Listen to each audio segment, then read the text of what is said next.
Hi hello friends, welcome to my channel Gauri Kalyana ಧಾರಾವಾಹಿಯ ಇಂದಿನ ಮತ್ತು ನಾಳಿನ ಪೂರ್ತಿ ಸಂಚಿಕೆಯಲ್ಲಿ ಏನೇನೆಲ್ಲ ಆಗುತ್ತೆ ಅಂತ ನೋಡೋಣ. ಈ ಕಡೆ ಸಂಚಿಕೆ ಆರಂಭದಲ್ಲಿ ಗೌರಿಗೆ ಆಗಿರೋ ಮನಸ್ಸಲ್ಲಿರೋ ಭಯಕ್ಕೆ, ಆತಂಕಕ್ಕೆ ಎಲ್ಲಿ ತವ್ರ ಮನೆಗೆ ಕಷ್ಟ ಆಗ್ಬಿಡುತ್ತೋ ಅಂತೇಳ್ಬಿಟ್ಟು ಅದೇ ಟೆನ್ಷನಲ್ಲಿ ರಂಗೋಲಿನ ಬಿಡಿಸ್ತಾ ಇರ್ತಾಳೆ. ಈ ಕಡೆ ವಿವೇಕ್ ಇದ್ದವ್ರು ಇವಳಿಗೆ ಏನಾಗಿದೆ, ಯಾಕೆ ರಾತ್ರಿಯೆಲ್ಲ ಇಷ್ಟು ತಲೆ ಕೆಡಿಸ್ಕೊಂಡು ಡಿಸೈನ್ಸ್ನ ಬಿಡಿಸ್ತಾ ಇದ್ದಾಳೆ ಅಂತೇಳ್ಬಿಟ್ಟು ಅರ್ದು ಬಿಸಾಕಿರುವಂಥ ಡಿಸೈನ್ಸ್ನ ನೋಡ್ತಾರೆ. ಆದರೆ ಯಾವುದೂ ಅದು ಚೆನ್ನಾಗಿರಲ್ಲ, ಎಲ್ಲ ಹೆಂಗೆ ಬೇಕೋ ಹಂಗೆ ಟೆನ್ಷನಲ್ಲಿ ಬಿಡಿಸಿರೋ ಥರ ಇರುತ್ತೆ. ಈ ಪುಣ್ಯವತಿ ಇದನ್ನೇನು ಡಿಸೈನ್ ಅಂತಾರ, ಏನಿದು ಈ ಥರ ಮಾಡ್ತಾ ಇದೆಯಲ್ಲ, ಅಲ್ಲ ಇಷ್ಟೊಂದು ಟೆನ್ಷನ್ ಪಡ್ಕೊಂಡು ಡಿಸೈನ್ ಬಿಡಿಸೋ ಅವಶ್ಯಕತೆ ಏನಿದೆ, ಅಂತ ಕಷ್ಟ ನಿನ್ಗೆ ಏನಾಗಿದೆ ಹೇಳ್ಕೊ ನನ್ನ ಹತ್ರ ಅಂತೇಳ್ಬಿಟ್ಟು ವಿವೇಕ್ ಕೇಳ್ತಾರೆ. ಅಯ್ಯೋ ಏನೂ ಇಲ್ಲ ಬಿಡಿ ಸರ್, ಡಿಸೈನ್ಗೆ ಏನಾಗಿದೆ, ಚೆನ್ನಾಗೇ ಇದೆಯಲ್ಲ ಅಂದ್ಬಿಟ್ಟು ಗೌರಿ ಹೇಳ್ತಾಳೆ. ಇಲ್ಲ ಇದು ಚೆನ್ನಾಗಿಲ್ಲ ಅಂತೇಳ್ಬಿಟ್ಟು ವಿವೇಕ್ ಹೇಳ್ತಾರೆ. ಯಾಕೋ ನಿನ್ನ ಮನಸ್ಸು ಸರಿ ಇಲ್ಲ ಅಂತ ಅನಿಸುತ್ತೆ, ಏನಾದರೂ ಕಷ್ಟ ಇದ್ದರೆ ಹೇಳ್ಕೊಂಡಾಗ ಆ ಥರ ಎಲ್ಲ ಏನೂ ಇಲ್ಲ ಸರ್, ನಿಮ್ಮ ಪಾಡಿಗೆ ನೀವು ಮಲಿಕೊಳ್ಳಿ ಅಂತೇಳ್ಬಿಟ್ಟು ಗೌರಿ ಮತ್ತೆ ನೋವನ್ನ ನುಂಗ್ಕೊಂಡು ಮತ್ತೆ ಮಲಗಿಬಿಡ್ತಾಳೆ. ಈ ಕಡೆ ವಿವೇಕು ಇವಳಿಗೆ ದುರಾಂಕಾರ, ಇಷ್ಟು ದುರಾಂಕಾರನ ನನ್ನ ಹತ್ರ ಹೇಳ್ಕೊಂಡ್ರೆ ನನ್ನ ಕಷ್ಟ ಪರಿಹಾರ ಮಾಡಲ್ಲ ಅಂತೀನ, ಈಗೋ ಅಂತ ಹೇಳ್ತಾರಲ್ಲ, ದುರಾಂಕಾರ ತುಂಬ್ಕೊಂಡ್ಬಿಡುತ್ತೆ ಇವಳು ಮೈ ತುಂಬ ಅಂತೇಳ್ಬಿಟ್ಟು ವಿವೇಕ್ ಯೋಚನೆ ಮಾಡಿಕೊಂಡು ಅವರು ಸಹ ಮಲಗಿಬಿಡ್ತಾರೆ. ಅಲ್ಲ ಇವಳಿಗೆ ಯಾಕೆ ಈ ಥರ ಎಲ್ಲ ನಡ್ಕೊತಾ ಇದ್ದಾಳೆ ಅಂತೇಳ್ಬಿಟ್ಟು ಇವ್ರನ್ನ ಶ್ಯಾಮ್ ಕರೆದು ಏನೋ ಹೇಳ್ದೆ ಅಲ್ವಾ, ಶ್ಯಾಮ್ ಹತ್ರನೇ ಹೋಗಿ ಕೇಳಿಬಿಟ್ರೆ ಅಂತೇಳ್ಬಿಟ್ಟು ಯೋಚನೆ ಮಾಡ್ತಾ ಇರ್ತಾರೆ. ಶ್ಯಾಮ್ ಹತ್ರ ಹೋಗಿ ಯಾಕೆ ಪುಣ್ಯವತಿ ಹಂಗೆ ನಡ್ಕೊತಾ ಇದ್ದಾಳೆ, ಏನಾಗಿದೆ ಅಂದಾಗ, ಏನಣ್ಣ ನನ್ನ ಹತ್ರ ಬಂದು ಕೇಳ್ತಿದ್ಯಾ, ಅದಕ್ಕೆ ಏನು ಹೇಳಿಲ್ವಾ ಅಂತೇಳ್ಬಿಟ್ಟು ಶ್ಯಾಮ್ ಕೇಳ್ತಾರೆ. ಅಲ್ಲಿ ಹೇಳಿದ್ರೆ ನಾನು ಯಾಕೆ ನೀನು ಕೇಳ್ತಿದ್ದೆ ಅಂದಾಗ, ಅಯ್ಯೋ ಅಣ್ಣ ಅದು ಅವ್ರು ಹೇಳಿದರೆ ಸರಿಯಾಗಿರ್ತಿತ್ತು ಅಂದಾಗ, ಈಗ ನೀನು ಹೇಳ್ತೀಯೋ ಇಲ್ವೋ ಅಷ್ಟೇ ಹೇಳು ಅಂತೇಳ್ಬಿಟ್ಟು ವಿವೇಕ್ ಹೇಳ್ತಾರೆ. ಅದು ಅದಕ್ಕೆ ಅವ್ರ ಮನೆ ಅಪ್ಪ ಅವ್ರ ಮನೆ ಕಡೆ ಯಾಕೋ ಸರಿ ಇಲ್ಲ, ಅಂದರೆ ಸ್ವಲ್ಪ ಪ್ರಾಬ್ಲಮಲ್ಲಿದ್ದಾರೆ ಅಂತೇಳ್ಬಿಟ್ಟು ಹೇಳ್ತಾರೆ. ಪ್ರಾಬ್ಲಮಾ ಅಂದಾಗ ಏನದು ಅಂದಾಗ, ಅದಕ್ಕೆ ಅವರಮ್ಮ ಮನೆ ಮೇಲೆ ಬಡ್ಡಿಗೆ ದುಡ್ಡು ತೊಗೊಬಿಟ್ಟಿದ್ರಂತೆ, 1,00,000 ಅರೇಂಜ್ ಮಾಡಬೇಕಂತೆ. ನಾನೇನು ದೊಡ್ಡ ಅಮೌಂಟೆಲ್ಲ ನಾನೇ ಕೊಡ್ತೀನಿ ಅಂತ ಹೇಳಿದೆ ಅದಕ್ಕೆ. ಆದರೆ ಅದಕ್ಕೆ ತುಂಬ ಸ್ವಾಭಿಮಾನಿ, ಬೇಡ ನಮ್ಮ ಕಷ್ಟ ನಾವೇ ಪರಿಹಾರ ಮಾಡ್ಕೊಡ್ತೀವಿ ಅಂತೇಳ್ಬಿಟ್ಟು ಅದಕ್ಕೆ ಹೇಳಿದ್ರು ಅಂತೇಳಿ ಶ್ಯಾಮ್ ಹೇಳ್ತಾರೆ. ಓಹೋ ಹೌದಾ, ಮತ್ತು ಯಾಕೆ ಇಷ್ಟೊಂದು ಇದು ಸಾಲ ನೀನು ಕೊಡ್ತೀನಿ ಅಂತ ತಗೋಬೇಕಲ್ವ ಅಂದಾಗ, ಅದಕ್ಕೆ ಆ ಥರ ಹೆಣ್ಣು ಅಲ್ಲ ಅಂತ ನಿಮ್ಗೆ ಗೊತ್ತಾ ಅಲ್ವಣ್ಣ, ಅದಕ್ಕೆ ತುಂಬ ಸ್ವಾಭಿಮಾನಿ, ಯಾರ ಹತ್ರನೂ ದುಡ್ಡು ತೊಗೊಳಲ್ಲ ಹಂಗೆಲ್ಲ ಅಂತೇಳ್ಬಿಟ್ಟು ಈ ಕಡೆ ಶ್ಯಾಮ್ ಹೇಳ್ತಾರೆ. ನೀನೊಂದು ಮಾತು ಕೇಳಬೇಕಿತ್ತಣ ಅಂದಾಗ, ಕೇಳಿದ್ರೆ ತಾನೇ, ಅವಳು ನನ್ನ ಹತ್ರ ಮಾತೇ ಆಡ್ತಾ ಇಲ್ಲ, ಅದ್ರ ಬಗ್ಗೆ ಕೇಳಿದ್ರು ಸಹ ಏನು ಹೇಳ್ತಿಲ್ಲ ಅಂತೇಳ್ಬಿಟ್ಟು ವಿವೇಕ್ ಹೇಳ್ತಾರೆ.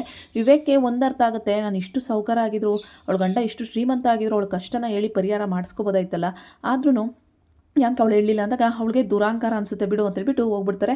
ಇಲ್ಲ ಅಣ್ಣ ನಿಮ್ಮಿಬ್ಬರು ನಡುವೆ ಪ್ರೀತಿ ಇದೆ, ಆದರೆ ಅದೇ ಥರ ಅದಕ್ಕಿಂತ ಜಾಸ್ತಿ ಈಗೋ ಇದೆ, ಆ ಈಗೋನ ಪಕ್ಕ ಸರಿಸಲ್ವಲ್ಲ ನೀವು, ಹಂಗಾಗಿ ನಿಮ್ಮ ನಡುವೆ ಒಂದೇ ರೂಮಲ್ಲಿ ಇದ್ರೂ ಇಬ್ರಿಗೂ ಪ್ರೀತಿ ಕಡಿಮೆ ಆಗಿದೆ ಅಂದ್ಬಿಟ್ಟು ಶ್ಯಾಮ್ ಅನ್ಕೊತಾ ಇರ್ತಾರೆ. ಈ ಜೋಡಿನ ಹೆಂಗಪ್ಪ ಒಂದು ಮಾಡೋದು ಅಂತ ಗೌರಿ ಕಣ್ಣೀರು ಯಾರಿಗೂ ಸಹ ಅರ್ಥ ಆಗ್ತಾರಲ್ಲ, ಯಾಕೆಂದರೆ ಗೌರಿ ಗಂಡನ ಹತ್ರ ಈ ವಿಚಾರ ಹೇಳ್ಕೊಂಡ್ರೆ ತವ್ರ ಮನೆ ಸದರ ಆಗ್ಬಿಡುತ್ತೆ ಅಂತೇಳ್ಬಿಟ್ಟು ವಿವೇಕ್ ಹತ್ರ ಏನೂ ಹೇಳ್ಕೊಳ್ಳಲ್ಲ, ತನ್ನಲ್ಲೇ ನೋವನ್ನ ನುಂಗ್ತಾ ಇರ್ತಾಳೆ.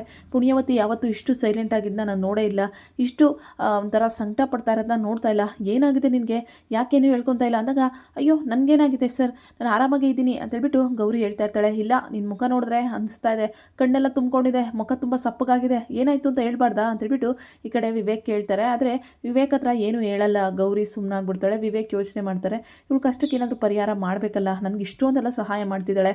ಇನ್ನು ಆಫೀಸಲ್ಲಿ ಆ ಡಿಸೈನು ಆ ಕ್ಲೈಂಟ್ಸ್ ಬಂದಿದ್ರಲ್ಲ, ಅವ್ರು ಹೇಳಿದಾಗ ನನಗದು ಆಗೋದೇ ಇಲ್ಲ, ಮಿಡಿಲ್ ಕ್ಲಾಸ್ ಜನಕ್ಕೆ ಎಡ್ಕೋತಾರ ಆ ಒಂದು ಜುವೆಲರ್ ಡಿಸೈನ್ನ ಹೆಂಗೆ ಮಾಡೋಕ್ಕಾಗುತ್ತೆ, ನಾವು ತಯಾರಿಸೋದೆಲ್ಲ 10 ಲಕ್ಷ 20 ಲಕ್ಷ ಡೈಮಂಡು ಆ ಥರದ್ದು ದೊಡ್ಡ ಶ್ರೀಮಂತರೇ ತಗೋತಾರೆ, ಮಿಡಿಲ್ ಕ್ಲಾಸ್ನ ತಗೋಬೇಕು ಅಂದರೆ ಅದು ತುಂಬ ಕಡಿಮೆ ರೇಟಲ್ಲಿ ಮಾಡಬೇಕಾಗುತ್ತೆ ಅಂದಾಗ, ಆಗಲ್ಲ ಇದು ನಮ್ಮ ಕೈಲಿ ಅಂದ್ಬಿಟ್ಟು ವಿವೇಕ್ ಹೇಳ್ತಾರೆ. ಖಂಡಿತ ಆಗುತ್ತೆ ಸರ್ ಅಂದಾಗ, ನಿನಗೇನು ಗೊತ್ತಾಗಲ್ಲ ಸುಮ್ಮನೆ ಇರೋ ಅಂದಾಗ, 1 ನಿಮಿಷ ಸರ್ ನಾನು ಮಾತಾಡ್ತೀನಿ, ಮಿಡಿಲ್ ಕ್ಲಾಸ್ ಜನ ಯಾಕೆ ತಗೊಳಕ್ಕಾಗಲ್ಲ, ಇವಾಗ ದೊಡ್ಡ ಶಾಂಪ್ನ ಡಬ್ದಲ್ಲಿರುತ್ತೆ, ಅದು 350 400 ಇರುತ್ತೆ, ಅದೇ ಚಿಕ್ಕ 5 ರೂಪಾಯಿಗೆ 10 ರೂಪಾಯಿಗೆ ಶಾಸ್ತ್ರೆ ಮಾಡ್ತಾರಲ್ಲ, ಅದರಲ್ಲೂ ಅದೇ ಪ್ರಾಡಕ್ಟ್ ಇರುತ್ತೆ, ಅದೇ ಕ್ವಾಲಿಟಿ ಇರುತ್ತೆ, ಆವಾಗ ಸಾಮಾನ್ಯ ಜನನು ಕೊಂಡ್ಕೋಬೋದು ಸರ್.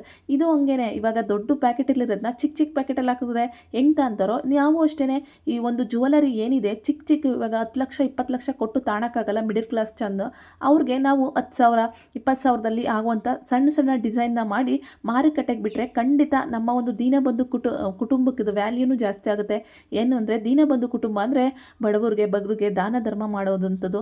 ಈ ಒಂದು ಸ್ಕೀಮ್ ಯೂಸ್ ಮಾಡಿದ್ರೆ ಹೇಗಿರುತ್ತೆ ಸರ್, ಕಡಿಮೆ ಒಂದು ಡಿಸೈನ್ಸಲ್ಲಿ ಬಿಡಿಸಿ ಕಡಿಮೆ ಕ್ವಾಂಟಿಟಿಲಿ ಒಡವೆಗಳನ್ನ ಅಂದರೆ ಜುವೆಲರ್ಸ್ನ ತಯಾರಿ ಮಾಡೋದು, ಆವಾಗ ಮಧ್ಯಮದ ವರ್ಗದವ್ರಿಗೂ ಸಿಗುತ್ತೆ ಅಂದ್ಬಿಟ್ಟು ಹೇಳ್ತಾರೆ. ಯಾಕೆಂದರೆ ನಾನು ಒಬ್ಬಳು ಮಿಡಿಲ್ ಕ್ಲಾಸ್ ಫ್ಯಾಮಿಲಿಯಿಂದ ಬಂದಿರೋ ಹುಡುಗಿ ಆಗಿರೋದಕ್ಕೆ ಹೇಳ್ತಾ ಇದ್ದೀನಿ ಅಂದಾಗ, ಸೂಪರ್ ಮೇಡಮ್ ಸೂಪರ್, ನಿಮ್ಮ ಐಡಿಯಾ ತುಂಬಾ ಚೆನ್ನಾಗಿದೆ, ನಮಗೆ ತುಂಬಾ ಇಷ್ಟ ಆಯಿತು ವಿವೇಕ್, ಈ ಒಂದು ಏನಿದೆ ಅದನ್ನು ನಾವು ಕಂಪ್ನಿಯಿಂದ ನಿಮ್ಗೇನು ಶೀಟ್ ಕೊಡ್ತಿದ್ದೀವಿ ಅದನ್ನು ನಿಮಗೆ ಕೊಡ್ತಾ ಇದ್ದೀವಿ ಆರ್ಡ್ರನ್ನ, ಇದನ್ನು ನೀವು ಯಾವ ರೀತಿ ತೊಗೊಂಡು ಹೋಗ್ತೀರೋ ಅದು ನಿಮಗೆ ಬಿಟ್ಟಿದ್ದು, ತುಂಬ ಒಳ್ಳೆ ಕೆಲಸಗಾರರಿದೆ ನಿಮ್ಮ ಹತ್ರ ಅಂತೇಳ್ಬಿಟ್ಟು ಈ ಕಡೆ ಅವರು ಹೇಳಿ ಅಲ್ಲಿಂದ ಕ್ಲೈಂಟ್ಸ್ ಹೊಡ್ತಾರೆ.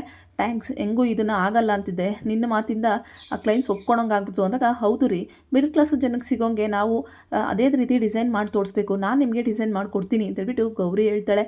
ಇನ್ನು ಈ ಕಡೆ ಗೌರಿಗೆ ಅಲ್ಲಿವರೆಗೂ ತನ್ನ ತಂದೆ ಮನೆ ವಿಚಾರ ಗೊತ್ತಿರಲ್ಲ. ಇನ್ನು ಈ ಕಡೆ ಯಾವನೋ ಒಬ್ಬ ಬಂದ್ಬಿಟ್ಟು ಈ ಮನೆಗೆ ಏನಿದೆ ಅಂತ ದುಡ್ಡನ್ನ ಕೊಡ್ತಾರೆ. ಅಲ್ಲ, ಈ ಮಿಡ್ಲ್ ಕ್ಲಾಸ್ ಬುದ್ಧಿ ಹೆಂಗೆ ಗೊತ್ತಾ? ಒಂದು ಮೂಲೆಗೆ ಅಡುಗೆ ಮನೆ, ಇನ್ನೊಂದು ಮೂಲೆಗೆ ವಯಸ್ಸಾಗಿ ಕೆಮ್ತಾ ಇರೋರು, ಬರೀ ಇದೆ ಒಂದು ಮೂಲೆಗೆ ದೇವ್ರ ಮನೆ, ಬರೀ ಕಷ್ಟಗಳು. ಇವು ಯಾವತ್ತೂ ನಿವಾರಣೆನೇ ಆಗಲ್ಲ ಅನಿಸುತ್ತೆ. ಈ ಮನೆಗೆ ಅಲ್ಲ ವೀರಣ್ಣ, ನೀನು ಹೇಳಿದ್ದು ನೋಡ್ರೆ ಎಷ್ಟೋ ಕೊಡಬೇಕಾಗುತ್ತೆ ಅನ್ನೋ ಥರ.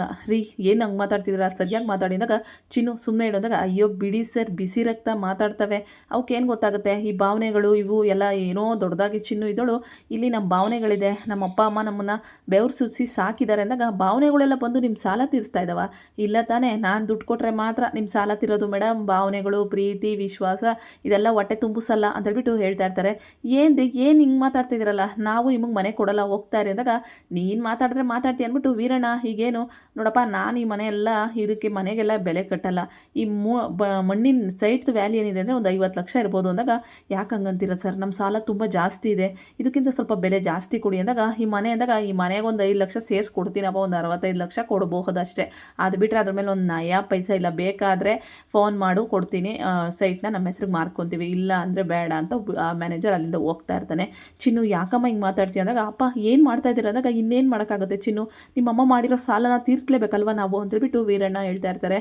ಭಾವನೆಗಳಿಗೆ, ಪ್ರೀತಿಗೆ ಇದಕ್ಕೆಲ್ಲ ಎಲ್ಲಿ ಬೆಲೆ ಕೊಡ್ತಾರೆ? ದುಡ್ಡು ಸೈಟು ದುಡ್ಡಿರೋರು ಬರೀ ಅವ್ರಿಗೆ ಸೈಟ್ ತಾಣೋದಷ್ಟೇ ಅಂತ ಅಂದ್ಬಿಟ್ಟು ಅಲ್ಲಿಂದ ಆ ವ್ಯಕ್ತಿ ಹೋದ್ಮೇಲೆ ಈ ಕಡೆ ವೀರಣ್ಣ ಯೋಚನೆ ಮಾಡ್ತಾ ಇರ್ತಾರೆ.